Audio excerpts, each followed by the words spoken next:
On January 3, 2026, a single, precisely coordinated operation reshaped global conversations about power, sovereignty, money, and energy.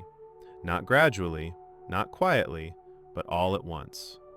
In the early hours before dawn, while Asian markets were closing and Europe was preparing to wake, United States Special Operations Forces entered Caracas. This was not a prolonged military campaign. There were no televised battles, no dramatic confrontations. What happened was an extraction, fast, deliberate, executed with overwhelming asymmetry of power. Within hours, the sitting president of Venezuela, the leader of a sovereign nation with immense strategic resources, was detained and removed from his own country. There were no negotiations, no international mediators, no public deliberations. By the end of the same day, he was already on U.S. soil, held in federal custody, facing criminal charges related to narcotics trafficking and terrorism. The operation ended almost as soon as it began, but its consequences were only beginning. The speed was not incidental, it was the message. No mass troop deployments, no extended air campaign, no months of visible preparation. This was power exercised quietly, efficiently, and decisively. For many observers, that efficiency made the event more alarming, not less. It showed that in the modern era, removing a head of state no longer requires prolonged warfare or international consensus. It can be done in hours, under the language of legality, not open conflict. From Washington's perspective, the framing was immediate. This was described as a lawful law enforcement action, justified by indictments, by intelligence assessments, by national security imperatives. Officials emphasized one point repeatedly. This was not a political leader being targeted, but a criminal suspect. This was not war. This was justice. This was accountability. Outside the United States, the reaction was very different. Latin American governments reacted with shock. European officials warned about precedent. Asian and Middle Eastern powers questioned legality. Emergency meetings were called, legal scholars debated, diplomats spoke in careful language, but the concern was unmistakable. Because the question was no longer about guilt or innocence, it was about method. If one powerful country can unilaterally remove the leader of another under the banner of law enforcement, what protections remain? What does sovereignty mean if it can be overridden without international authorization? These questions extended far beyond Venezuela. For decades, interventions followed familiar scripts: humanitarian missions, counterterrorism, regional stabilization. Even controversial wars followed recognizable patterns. This operation did not. It was unilateral, it was fast, and it was framed not as war, but as policing. That shift matters, because it occurred during a moment of global transition. Energy markets are being reshaped, debt and inflation strain economies, and the dominance of the US dollar is no longer unquestioned. The timing was not random. Venezuela holds over 300 billion barrels of proven oil reserves, the largest on Earth. Oil is not just a commodity, it is the foundation of modern economies, transportation systems, and military power.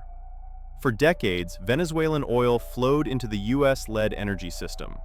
Crude went north, dollars flowed back.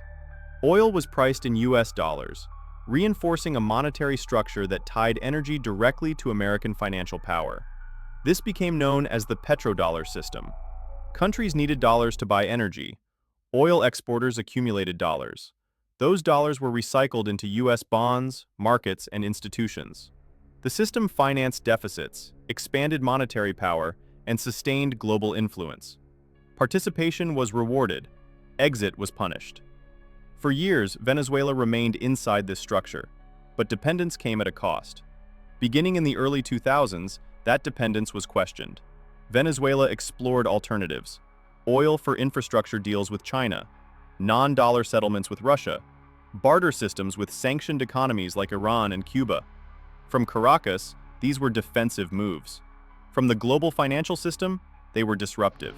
They challenged a foundational assumption that oil would always be sold in US dollars. The response began with sanctions, then escalated: assets frozen, credit cut, insurance denied, shipping restricted, technology withheld.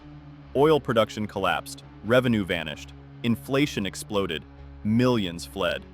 Internal failures mattered, but isolation magnified everything. And then came January 2026. Sanctions were no longer enough. Pressure became action. Leadership was removed. For supporters, this restored order. For critics, it confirmed something else entirely, that the system does not rely on trust, but enforcement. And this distinction is critical, because financial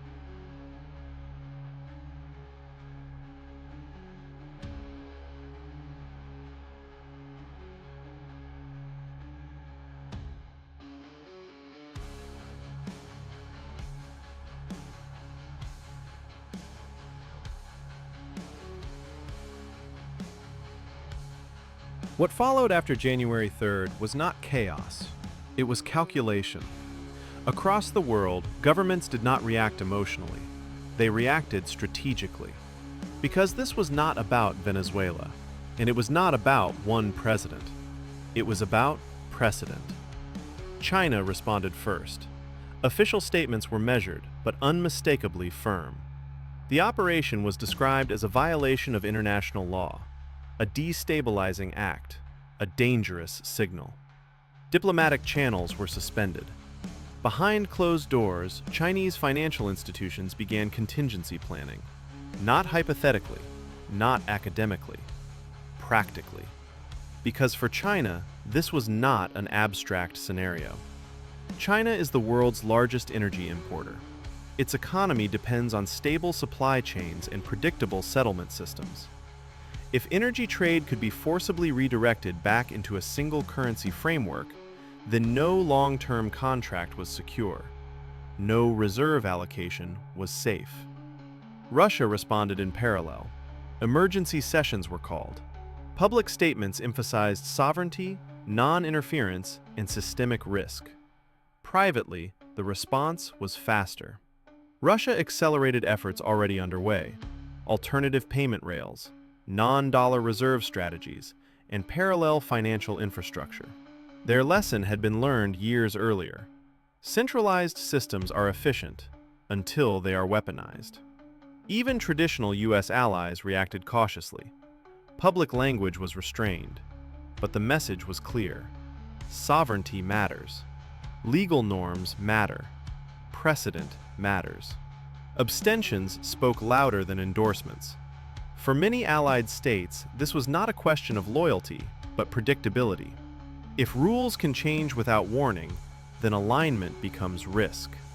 Quietly, central banks around the world began reassessing exposure, reserve composition, settlement currencies, trade invoicing.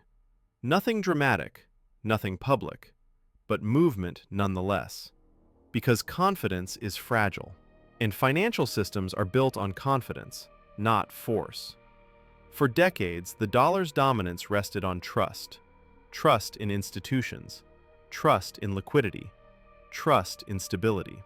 The petrodollar system amplified that trust by embedding dollar demand into energy trade itself. But it also created a fault line. When energy becomes political, monetary neutrality disappears. After Venezuela, that fault line widened.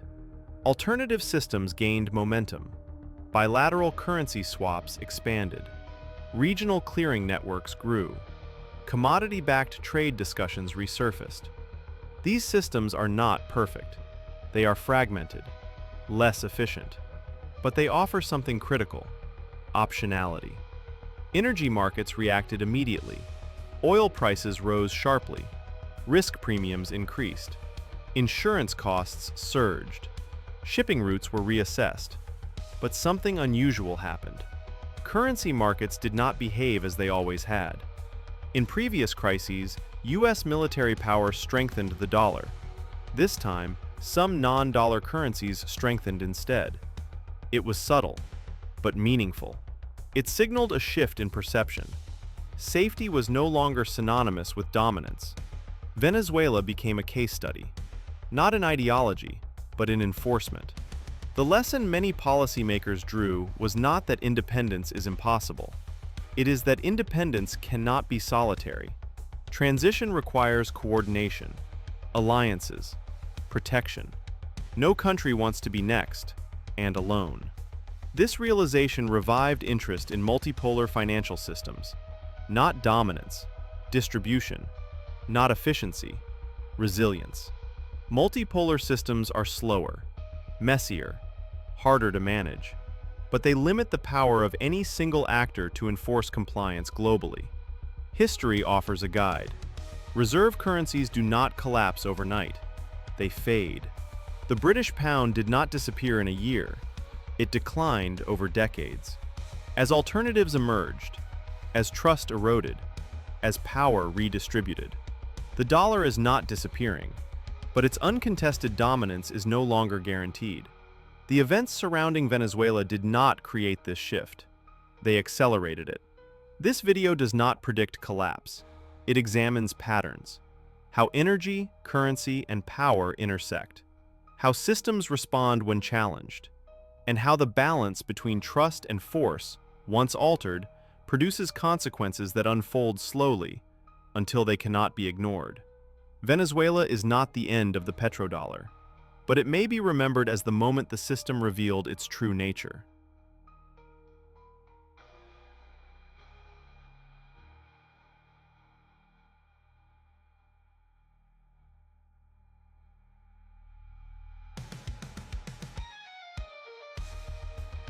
The deeper implication of January 3rd is not military, it is psychological.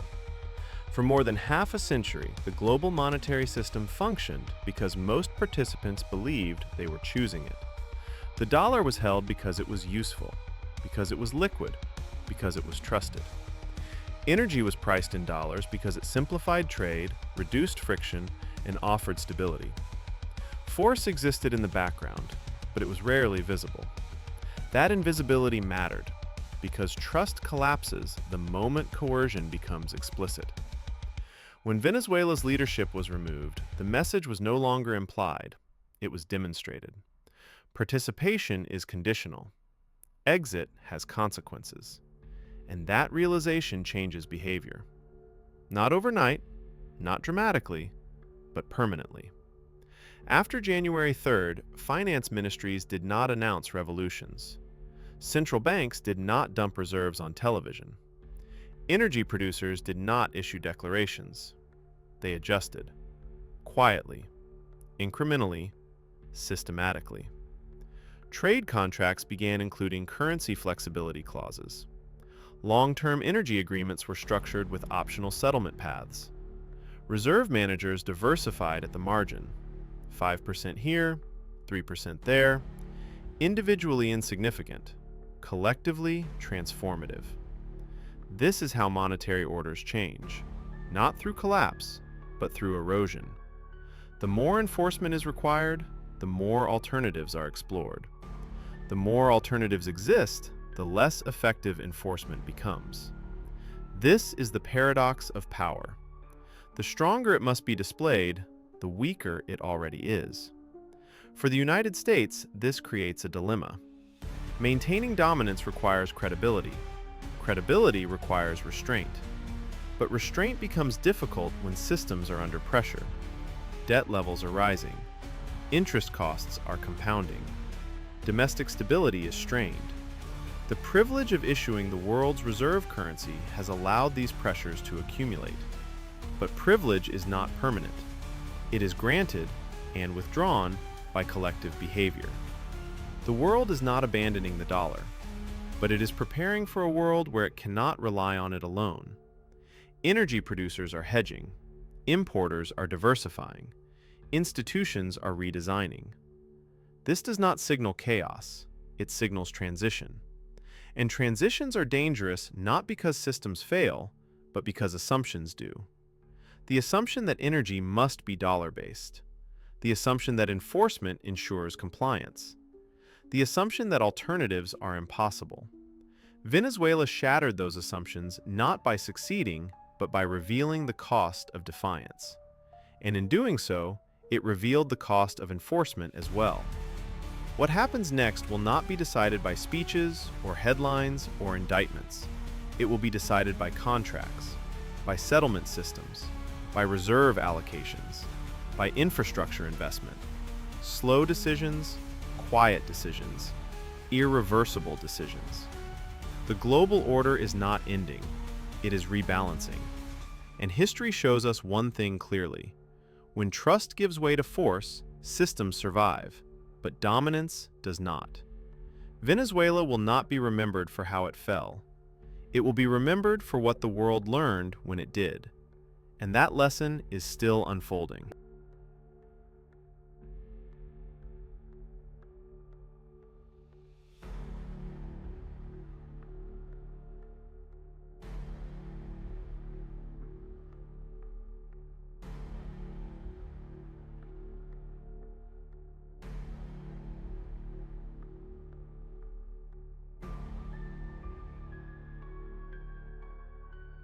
What makes moments like this dangerous is not what happens immediately, but what becomes acceptable afterward. Once a precedent is set, it does not need to be repeated often. It only needs to exist. January 3rd established a new threshold. Not for Venezuela, for the system itself. From that point forward, every country holding strategic resources was forced to ask the same question. If compliance weakens, what replaces negotiation? The answer is no longer theoretical. It has been demonstrated. This alters how states plan, not just economically, but structurally. Energy policy becomes security policy. Currency policy becomes survival policy. Finance becomes defense. For decades, global trade optimized for efficiency. Just-in-time supply chains, centralized clearing, single currency dominance. That era is fading. Not because it failed, but because it became fragile. Fragility is invisible in calm periods.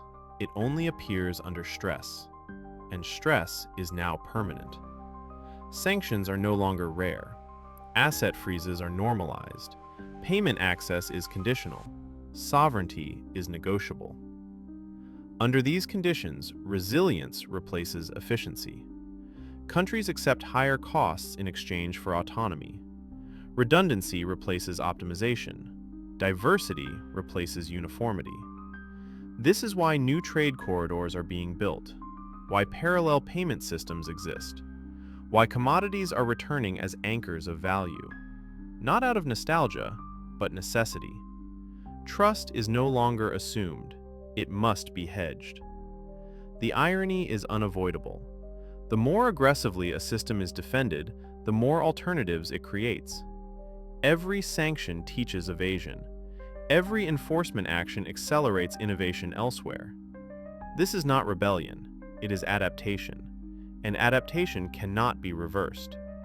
Even if Venezuela is brought back into dollar settlement, even if contracts are rewritten, even if oil flows resume as before, the memory remains. The lesson remains. The cost has been observed. And observation changes behavior more reliably than ideology ever could. For individuals, these shifts will not arrive as headlines. They arrive as prices, as volatility, as constraints. Energy costs rise. Imported goods fluctuate. Savings behave differently. Long-term assumptions fail quietly. For governments, the adjustment is slower, but more consequential. Debt must be refinanced in a less forgiving environment. Reserve diversification becomes mandatory. Strategic ambiguity replaces certainty. No empire collapses in a single moment. They adjust, they contract, they negotiate decline. What defines the future is not whether dominance ends, but how it ends. Gradually or violently. The lesson of history is consistent. Systems that adapt early retain influence. Systems that rely on force retain control, briefly. January 3rd was not the end of any order. It was a signal that the rules are no longer invisible. And once rules are visible, they are questioned. Once questioned, they are negotiated. Once negotiated, they are changed. This is how global orders evolve, quietly, relentlessly, without permission. And the world has already begun to move.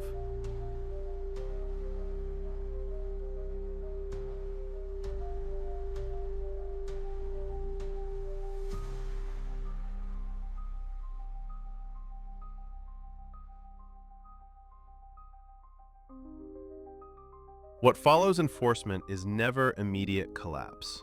It is recalculation, quiet, methodical, unannounced. After January 3rd, no treaties were torn up overnight. No currencies vanished. No alliances dissolved on paper. Instead, models were rewritten, risk assessments updated, exposure mapped, dependencies measured. In ministries and central banks, the same files were opened. Energy import vulnerability, settlement currency concentration, reserve seizure probability. Questions that once belonged to academic theory entered operational planning. How quickly can trade reroute? How long can reserves function without dollar access? Which assets are untouchable? Which are illusions? These are not ideological questions. They are logistical ones, and logistics decide outcomes. The shift is subtle. Oil contracts include optional clauses. Payment terms diversify quietly. Clearing routes multiply. Storage replaces flow. Nothing breaks, but nothing relies on a single path anymore. This is not de-dollarization as rebellion. It is de-dollarization as insurance. Insurance against visibility, against leverage, against precedent. The global system is no longer designed to maximize trust. It is designed to survive distrust. And once a system is built for distrust, it never returns to innocence. For ordinary people, these changes feel abstract, until they are not. You do not experience monetary transition as theory. You experience it as friction. Prices that move unpredictably. Jobs tied to global flows that slow or disappear. Savings that behave in unfamiliar ways. Nothing collapses at once. Instead, everything costs a little more, takes a little longer, feels a little heavier. This is how systemic change enters daily life, not as crisis, but as erosion. Governments explain it as volatility. Markets call it adjustment. Institutions promise normalization. But normalization never returns to the old baseline. It establishes a new one. A world with higher buffers, lower speed, greater redundancy. Efficiency was a luxury of trust. Trust is no longer cheap. And when trust becomes expensive, someone always pays. Usually the people furthest from decision-making. This is not punishment.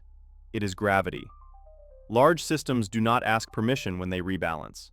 They simply redistribute weight.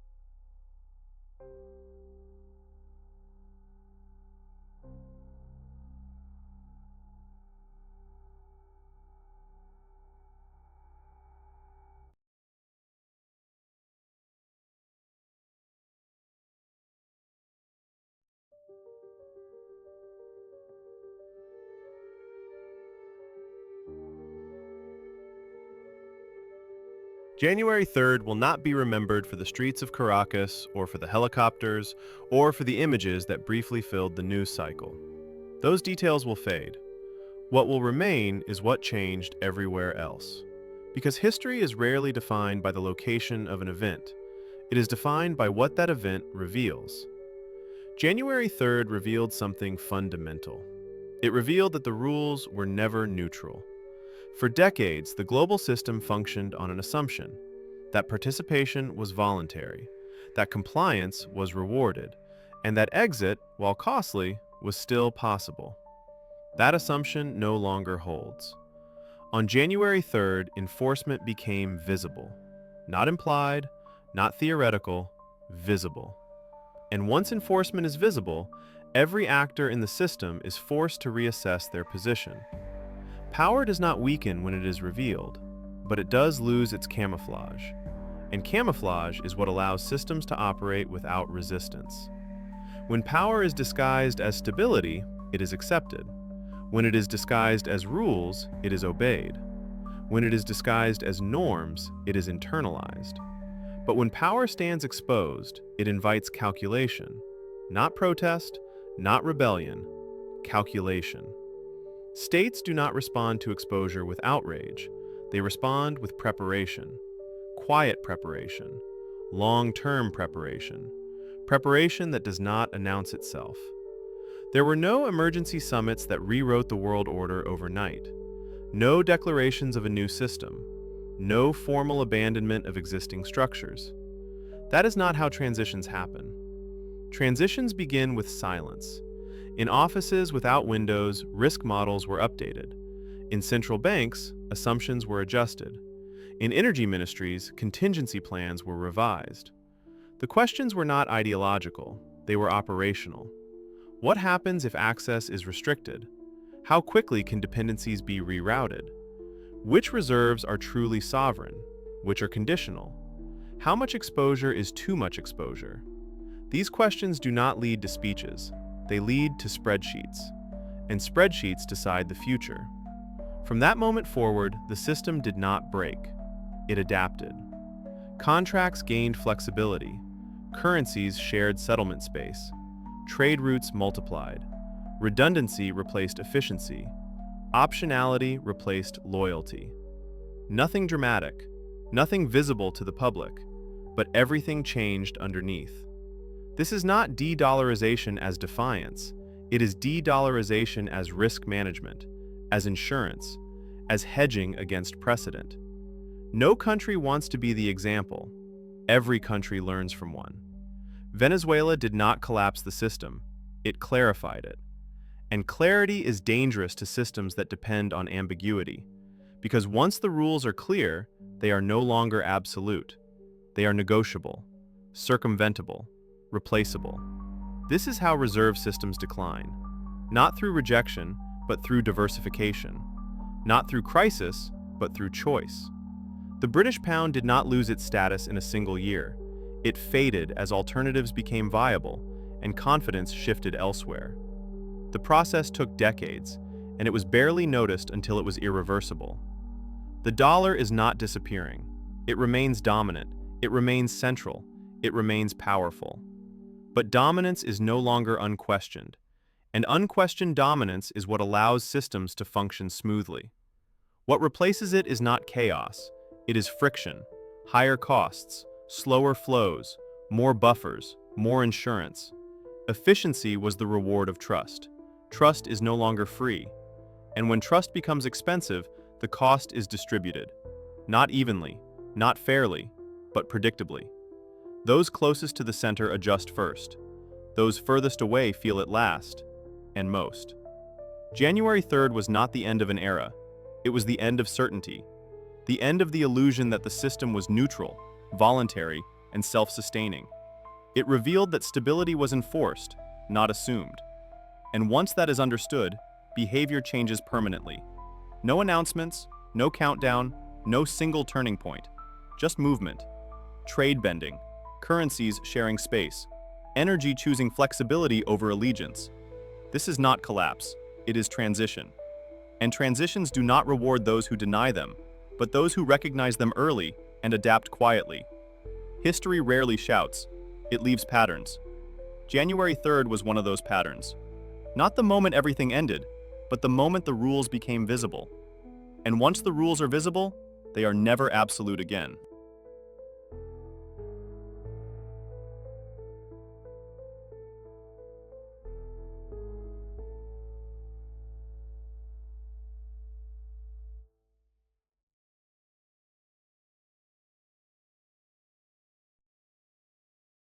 After the pattern became visible, the system did not respond with confrontation. It responded with adaptation. There were no public announcements declaring the end of an era, no official statements admitting vulnerability, no speeches acknowledging a shift. Because systems do not survive by admitting weakness. They survive by redistributing risk. What followed January 3rd was not rebellion, but quiet reconfiguration. Trade agreements were rewritten with optional clauses. Settlement currencies became plural. Contracts stopped assuming permanence. Importers did not reject existing systems. They layered redundancy on top of them. The language changed subtly. Where contracts once said exclusively, they now said primarily. Where reserves were once held, they became allocated. Where loyalty was implied, flexibility became policy. This is how power adapts when exposure replaces mystery. At the institutional level, the response was technical, not political. Payment rails were duplicated, clearing systems were mirrored, settlement timelines shortened. Not to escape immediately, but to ensure optionality. Central banks began stress testing scenarios that were once considered unthinkable. What happens if access is delayed? What happens if compliance is demanded? What happens if neutrality disappears? These questions do not lead to panic. They lead to modeling. And modeling shapes decisions long before narratives change. At the geopolitical level, alliances grew more transactional. Security guarantees became conditional. Energy partnerships became diversified. Long-term commitments became modular. The goal was not independence, it was resilience. Resilience does not seek dominance, it seeks survivability. Venezuela had become a single point of failure, not because of its resources, but because of its isolation. That lesson was absorbed quickly. Countries with similar profiles began adjusting quietly. No dramatic exits, no public defiance, just gradual shifts in behavior. The system did not fracture, it thinned. It became less centralized, less absolute, less predictable. For markets, this introduced friction.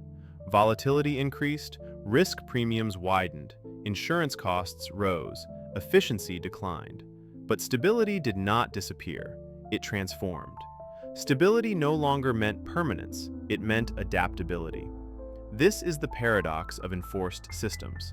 The more force is applied to preserve them, the faster participants seek ways to reduce dependence, not out of ideology, but out of prudence.